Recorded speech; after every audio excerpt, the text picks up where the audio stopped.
हमारे साथ हैं जन अधिकार पार्टी जाप के नेता, जो कि आपको वारिसनगर विधानसभा से खड़े हैं और इनका नाम है मोहम्मद नौशाद। आज इनसे जानते हैं कि वारिसनगर विधानसभा क्षेत्र के लिए इन्होंने क्या काम किया है जनता के लिए, जो इनको जाप से टिकट मिला है। क्या सामाजिक कार्य किए हैं जिससे जाप, क्योंकि जाप के बारे में, पप्पू यादव जी के बारे में हमेशा सुना जाता है कि ये जन समस्या, जन मुद्दों पर हमेशा खड़े उतरे हैं, चाहे वो बाढ़ हो या फिर कोरोना में हो। ये सब कार्य को, जनसेवा का कार्य काफ़ी अच्छे तरीके से करते हैं। तो आइए जानते हैं नौशाद जी से कि ये अपने क्षेत्र में क्या कार्य किए हैं जिससे इनको पार्टी से टिकट मिली है। नमस्कार सर। नमस्कार। आप अपने बारे में बताइए और बताइए कि आपने समाज के लिए क्या कार्य किया है। सबसे पहले तो बता दें कि मेरा नाम मोहम्मद नौशाद हो गया। जन अधिकार पार्टी के प्रत्याशी वारिसनगर विधानसभा क्षेत्र से चुनाव लड़ रहे हैं। और कार्य की जहाँ तक बात है तो अभी रिसेंटली हमारा और हमारे पार्टी का चारों तरफ आप देख सकते हैं कि पप्पू यादव जी के बारे में बताएं तो बाढ़ में पटना में कैसे काम किए, कोविड-19 में गरीब मजदूर को बस से दिल्ली से, मुंबई से, जगह जगह से बिहार भेजने का काम किस तरह से किए। 150 बस प्रत्येक दिन चल रहा था। जब सरकार बस को पे रोक लगाई तो ट्रेन चलवाने का काम किया पप्पू यादव जी ने। उसके बाद हर एक जो भी जरूरतमंद लोग हैं, बेरोजगार लोग हैं जो पैदल चल के आ रहे थे, हर एक को जिनसे उनका मुलाकात हुआ है 16 करोड़ रुपया अपने खाते से, जिनका उनके पास स्टेटमेंट है, पैसा दिए हैं वो अपना जमीन बेचकर। और हमारी जहाँ तक बात है तो हम लोग को भी सपोर्ट मिला। हम लोग अपने समाज के अंदर जो भी हम लोग का क्षेत्र था, अपने हिसाब से मिल के सब लोग से हम लोग एक फूड किट बनाए और जगह जगह जहाँ तक संभव हो सका हम लोग गरीब जरूरतमंद लोगों के बीच में जा के डोर टू डोर कैंपेन करके सब लोगों को फूड पैकिंग बांटने का काम किया, मास्क बांटने का काम किया। हजारों की संख्या में हम लोग फैक्ट्री लगा दी है अपना सैनिटाइजर बनवाने का, और सैनिटाइजर डोर टू डोर कोविड-19 के समय में हम लोग पूरे विधानसभा क्षेत्र में बांटने का काम किए, जो साफ हमारे पास पूरा रिकॉर्ड है, हम लोग देखा जा सकता है। सर, जो आपने काम किया जी, जो आपने काम किया उससे आपको वोट मिलेगा जी, जनता आपको देखेगी। जी। लेकिन अगर आपको, अगर एक तरफ से जन अधिकार पार्टी के जो सुप्रीमो हैं जी, पप्पू यादव जी, जी। उनको एक तरफ रख दिया जाए और आपको इस क्षेत्र के लिए रखा जाए, तो क्या आपको लगता है कि जितना कार्य पप्पू यादव जी अपने क्षेत्र में या फिर अपने समाज के लिए या पूरे बिहार के लिए, भारत के लिए किए हैं, क्या आप अपने क्षेत्र में उतना कार्य किए हैं अपने थ्रू, अपने लिए, अपने जनता के लिए? बिल्कुल कार्य किए हैं, वो आप देख सकते हैं। हम लोग जहाँ जहाँ काम किए हैं वैसे लोगों को चुन चुन के जा के हम लोग सहायता करने की कोशिश किए हैं जो वाकई में जरूरतमंद है। ऐसा नहीं है कि किसी को कुछ भी जाके दे दे, किसी को साथ कुछ भी कर दे। जो जरूरतमंद सही में है उसको मास्क, सैनिटाइजर, फूड किट, यहाँ तक कि हर एक व्यवस्था तक उसको दिया गया जहाँ तक संभव हो सका है। चलिए सर, अगर हम पूछा जाए आपसे कि अगर हम पूछते हैं कि आपका जो है सो आप इस समाज में जो अभी जो कोरोना महामारी हो या फिर जो बाढ़ जो आया उसमें बिहार में, तो इसमें आप जो सहायता की है लोगों का, क्या ये जन सेवा के लिए की या सत्ता के लिए की या पावर के लिए की? नहीं, ये हम लोगों का कार्यक्रम शुरू से चलते आ रहा है। ये जन सेवा के लिए ही काम हो रहा है, एकदम कंटिन्यू में। ऐसा नहीं है। आप ये बताइए कि हमारा सरकार क्या सत्ता में है? हमारे पास एक विधायक है क्या? हमारे पास एक सांसद है क्या? कुछ भी नहीं है। उसके बाद आप पूरा डाटा खंगाल के देख लीजिए कि पूरे, ये लॉकडाउन की बात नहीं कर रहा हूँ, आप शुरू से देख लीजिए। पप्पू यादव जी निस्वार्थ भाव से सभी के लिए जितना काम किए हैं उतना कोई नहीं किया।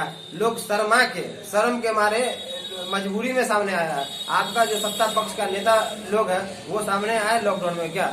पप्पू यादव जी बाढ़ के समय में पानी में घुस के, जबकि उनका उतना वेटफुल शरीर है, उसके बाद बाढ़ में जाके अपने से फूड पैकिंग बांटे, दूध बच्चे लोगों को दिए, राशन बांटने का काम किए। उसके बाद कोविड-19 में 3 करोड़ से ज्यादा लोगों से मिले, लाइफ टू लाइफ, मतलब 3 करोड़ से ज्यादा लोगों से मिले, 16 करोड़ रुपया बांटे अपने हाथों से, जिसका स्टेटमेंट है। और बाकी जो काम सब है आप देखें, गरीब मजदूर को बाहर से लाने का काम किए हैं।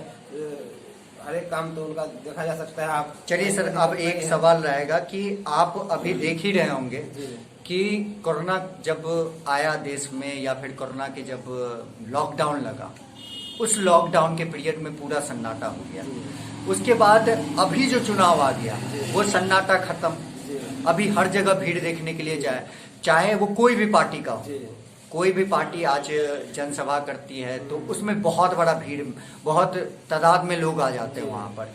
तो वो जो आ रहे हैं, क्या अभी जो है कोविड खत्म हो गया है इंडिया से, या बिहार में चुनाव को लेकर सिर्फ कोविड को खत्म कर दिया गया है? आपका अपना प्रतिक्रिया इस पे क्या रहेगा? देखिए, कोविड ये लोग एक तरह से चाल चल के कोविड-19 को कंटिन्यू किया गया था। ऐसा नहीं है कि कोरोना महामारी को रोकने के लिए सरकार को आगे आना चाहिए। ये लोग समझिए कि अपने विफलता को छुपाने के लिए कोरोना कोरोना कोरोना कर रहे थे। ऐसा भी नहीं है। लोग लॉकडाउन में, हम लोग लगातार, पप्पू यादव जी का देखिए पूरा डाटा निकाल के देख लीजिए, लगातार लोगों से मिले हैं। सुरक्षा बरतना जरूरी है, लेकिन ऐसा भी नहीं है कि आप लॉकडाउन के नाम पर स्कूल बंद कर दीजिए, कॉलेज बंद कर दीजिए, बस बंद कर दीजिए। आप मेंटेन कीजिए ना।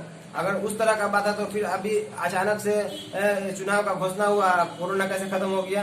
तो ये सरकार का प्री प्लानिंग था। अपने नाकामी को छुपाने के लिए ये लोग कोरोना को लंबा टाने हैं।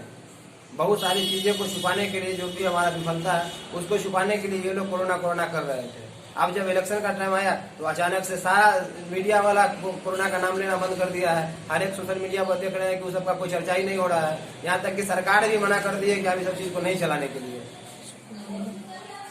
अब एक सवाल रहेगा हमारा कि वारिसनगर विधानसभा है, तो यहाँ पर जो विधायक हैं पहले से अशोक कुमार जी, तो उन्होंने क्या कार्य किया है इस क्षेत्र में और कितना कार्य किया है? और आप एज ए जनता, क्योंकि अभी आप विधायक नहीं हैं, अगर एज ए जनता, आप एज ए उनके वोटर अगर देखा जाए तो आप किस तरह से उनको आंकेंगे कि हाँ ठीक है भाई, आपने बहुत काम किया है इस क्षेत्र से या नहीं किया है? देखिए, 2010 में जो फर्स्ट टाइम विधायक बने तो उस समय माननीय नीतीश जी का चेहरा इतना हाईलाइटेड था और काम भी उस समय किए थे। ऐसा नहीं है कि हम उनका काम नहीं गिना सकते, काम भी किए, जिनके उनके वजह से इनको चुनाव में जीत हासिल हुआ। और जीत के गए तो 5 साल में हमको लगता है ये अभी तक 25 बार पूरे विधानसभा में नहीं आए होंगे। आप सोच लीजिए कितना कम ये क्षेत्र में घूमे। 2015 में इनको हार जाना था, लेकिन गठबंधन के वजह से 2015 में निकल गए। आज के डेट में ये डर से नहीं जा रहे हैं क्षेत्र में। अगर जाएंगे तो ऐसा ना हो कि जो हाल महेश्वर हजारी का हुआ है वो हाल इनका हो जाए। डर से नहीं जा रहे हैं, डर से। एक युवा उनको चैलेंज दे रहा है। आज के डेट में विपक्ष में कोई नहीं है, तो डर से नहीं जा रहे हैं कि जाएंगे। और कई जगह का रिपोर्ट भी है, हम कंफर्म नहीं है, लेकिन रिपोर्ट आ रहा है कि वो मतलब क्षेत्र में अपने से नहीं जा रहे हैं। तो कहीं ना कहीं आप नहीं काम किए हैं, इसीलिए आप जनता के बीच नहीं हो रहे हैं, जनता के बीच नहीं जा रहे हैं। नहीं तो आप, अगर आपको 5 साल मौका मिला, 10 साल मौका मिला, आपको तो ऐसा काम करना चाहिए कि अभी आप आराम से बैठे रहते या फिर भी आपका चुनाव निकल जाता। माननीय नीतीश कुमार जी के कार्यकाल से आप कितना खुश हैं? देखिए, पहला जो उनका सेशन रहा है 5 साल का, उसमें सारे लोग संतुष्ट थे। लेकिन जैसे ही दोबारा आया है तो वो अब समझिए कि एक तरह से रिमोट कंट्रोल वाले इसमें चले गए हैं। अब उनका भी चल नहीं रहा है।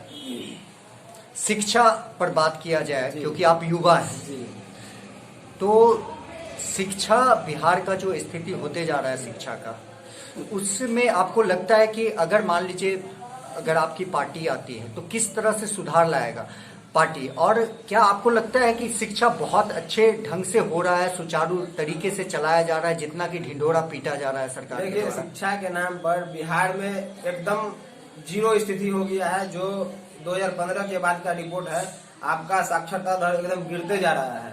और इस पर हम लोगों का, खासकर हम जो युवा हैं, तो हमारा मेन मैनिफेस्टो में युवा को रोजगार देना है और एजुकेशन पे काम करना मेन मैनिफेस्टो में है। आप देख लीजिए कि लॉकडाउन स्टार्ट हुआ मान लीजिए 22 मार्च से, उसके बाद से आज तक सारा कोचिंग बंद है।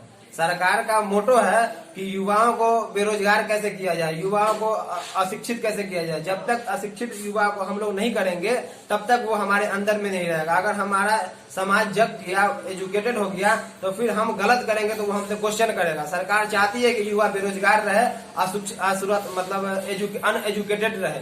सरकार का ये मोनोपोलेटेड माइंडसेट है। नहीं तो लॉकडाउन में अपना बैंक खोले हुआ है, बैंक का काम कर रहा है। लॉकडाउन में हवाई जहाज आप चला दिए, लॉकडाउन में दुनिया का सारा काम आप सोशल डिस्टेंस मेंटेन करा के करने लगे। लेकिन आप बताइए, जो शिक्षा जिसके वजह से सारा दुनिया चल रहा है, उसको आप बंद किए हुए, आज तक बंद है। अब बताइए, कितना कोचिंग संस्था है जिसके टीचर लोग, वो तो पढ़ाने के अलावा कोई काम भी नहीं कर सकते हैं। आज के 7 महीना से बैठे हुए, वो लोग क्या करेंगे? सब आत्महत्या पर ये हो गए हैं। आप देखिए सरकार सारा चीज को निजीकरण कर रहा है। ये जो आपका नौकरी है, लोगों को नौकरी से निकाल रहा है, नौकरी सरकारी क्षेत्र में खत्म कर रहा है। जब नौकरी सरकार नहीं देगी तो ये कोचिंग संस्था वगैरह कहाँ से चलेगा? जब कोचिंग संस्था नहीं चलेगा तो फिर एजुकेशन लोग क्यों पढ़े? पढ़ाई करता है कि भाई हम अच्छे से पढ़ेंगे तो हमको जो है कहीं ना कहीं सरकारी नौकरी मिलेगी, जॉब में जाएंगे, हमारा फैमिली जो है तो अच्छे से अपना भरण पोषण करेगा। लेकिन सरकार तो यहाँ नौकरियां खत्म कर दिया है। जब नौकरी खत्म कर दिया है तो अब तो आने वाले समय में कोचिंग वगैरह में स्टूडेंट्स भी नहीं पढ़ पाएगा, क्योंकि अब आप पढ़ के जब कुछ बन नहीं सकते हैं तो आपको क्यों एजुकेशन मत का जरूरी पड़ेगा? तो सरकार चाहती है कि हमारा जो समाज है अनएजुकेटेड रहे, अशिक्षित रहे, ताकि हम उस पर शासन कर सकें। जैसे ही आप पढ़ लिख लेंगे तो आप पे कोई शासन नहीं कर सकता है। सर एक सबसे बड़ा सवाल, बहुत बड़ा सवाल है ये बिहार के लिए कि बहुत सारे स्टेट में फैक्ट्रियां लगी हुई हैं। आप मुंबई चले जाइए, पुणे चले जाइए और दिल्ली चले जाइए और गुजरात चले जाइए, इन सब सारे जगह में जो भी वहाँ के मिनिस्टर है, चीफ मिनिस्टर है, उन्होंने अपने क्या नाम है स्टेट के लिए बहुत अच्छा काम किया। आखिर क्या कारण है कि आज 15 साल सरकार होने के बावजूद भी कोई फैक्ट्री नहीं लगी, युवाओं को यहाँ रोजगार नहीं मिला? यहाँ के बिहार के लोग जो जहाँ जाते हैं काम करने के लिए उनको मतलब गालियाँ भी सुननी पड़ती है, सही सैलरी नहीं मिलती है, बहुत तरीके की दिक्कतों का सामना करना पड़ता है, जैसे कि इस कोरोना महामारी में दिख गया। तो सर इस पे आप क्या कहते हैं कि 15 साल के कार्यकाल में फैक्ट्रियाँ नहीं लगी? देखिए पहले का 15 साल और बाद का 15 साल, 15 साल बनाम 15 साल, 30 साल में जो बिहार का दुर्दशा हुआ है उसको देखते हुए माननीय पप्पू यादव जी ने एक शपथ पत्र बनवाए हैं, कोर्ट से एफिडेविट करवाए हैं कि जो 30 साल में ये लोग नहीं कर सके हैं वो हम 3 साल में करेंगे। अगर वैसा नहीं कर सके तो हम राजनीतिक से ही संन्यास दे देंगे। ये नहीं है कि हम फिर स्ट्रगल करेंगे, राजनीति ही छोड़ देंगे। तो इनका ये मेन फोकस है। इन लोग से कुछ काम हो नहीं रहा है। लोगों को केवल बेवकूफ बनाना है और 5 साल तक राज करना है, फिर बेवकूफ बनाना है, 5 साल तक राज करना है। पहले भी वही हुआ, फिर अभी भी वही हो रहा है। नहीं तो आप देख लीजिए जो फैक्ट्री चालू था, समस्तीपुर का चीनी मिल से लेके हसनपुर का जूट मिल, या फिर आपको मुक्तापुर में जो आपका जूट मिल है, या फिर पेपर मिल हसनपुर में है, कुशावर में भी थी स्टील फैक्ट्रियां वगैरह थी चालू। नहीं तो अभी तो धीरे धीरे सब कुछ बंद होते चला गया है। अब जब ये इलेक्शन का समय आता है तो लोग जाते हैं, मिलते हैं कि फिर से चालू किया जाएगा। इलेक्शन खत्म होगा फिर उसको ठंडे बस्ते में डाल दिया जाएगा। तो ये लोग का मोटो है कि यहाँ मतलब कोई फैक्ट्री लगाने पे कोई काम ही नहीं है, केवल पेपर पर काम करना है। इलेक्शन का समय है तो इलेक्शन खत्म हो गया, बात खत्म। सर अभी जो तेजस्वी जी का जो मैनिफेस्टो आया है उसमें 10 लाख युवाओं को रोजगार देने की बात होती है, और उसमें नीतीश जी का स्टेटमेंट आता है कि इतना पैसा लाओगे कहाँ से? तो कहीं ना कहीं कंट्रोवर्सी है इस बात पे।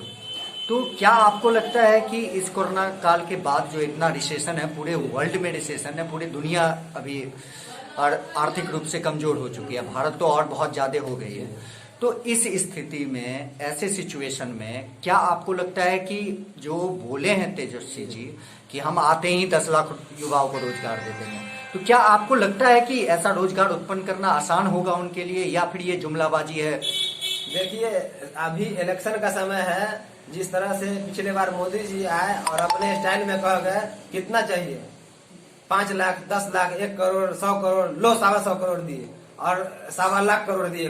इतना पैसा बोल के चले गए और जमीन पर कुछ भी नहीं आया। कोविड-19 में देखिए निर्मला सीतारमण जी क्या बोली कि 20 लाख करोड़ हर एक सिस्टम बाय सिस्टम से दिया जाएगा। तो ये बोल के पब्लिक को बेवकूफ बनाने का काम है। ये लोग का मेन मोटो है कि हमारा समाज अनएजुकेटेड है, ये लोग को किसी तरह से बरगला के हम लोग सत्ता में आ जाए। 10 लाख केवल बोल देना, उनके पास कोई मैनिफेस्टो है, कोई सिस्टम है, कहाँ से लाएंगे, क्या करेंगे, नहीं करेंगे। ये लोग पब्लिक को किसी तरह से बेवकूफ बना के जाति के तहत राजनीति करके समाज को बांट के चाह रहे हैं कि सत्ता में आ जाए और फिर वही काम होने लगेगा जो युवा जिससे नाराज है। लालू यादव जी का सम्मान सब करता है, लेकिन तेजस्वी यादव जी को मेरे सामने बैठा दीजिए तब हम समझते हैं कि वो हमसे किस तरह से सवाल जवाब कर लेते हैं। लालू यादव जी का हम लोग दिल से सम्मान करते हैं, मेरा पूरा फैमिली आज तक ये किया है। लेकिन आप खानदान दर खानदान, ना कोई क्वालिटी है, ना कोई कुछ, ना कोई कुछ। किसी के बाबूजी का हाथ पड़ गया तो आप नेता हो गए। आप अकेले मैदान में आइए, देखिए हम लोग का इतना टीम वहाँ, हमारा प्रत्याशी खड़ा यहाँ से खड़े हैं महुआ से, डर से भाग गए हैं महुआ से। नहीं तो क्या कारण है, 5 साल काम किए थे, फिर 10वां साल क्यों नहीं महुआ में चुनाव लड़े? उनके जो बड़े भाई साहब है तेज प्रताप यादव जी, क्यों भाग गए डर से?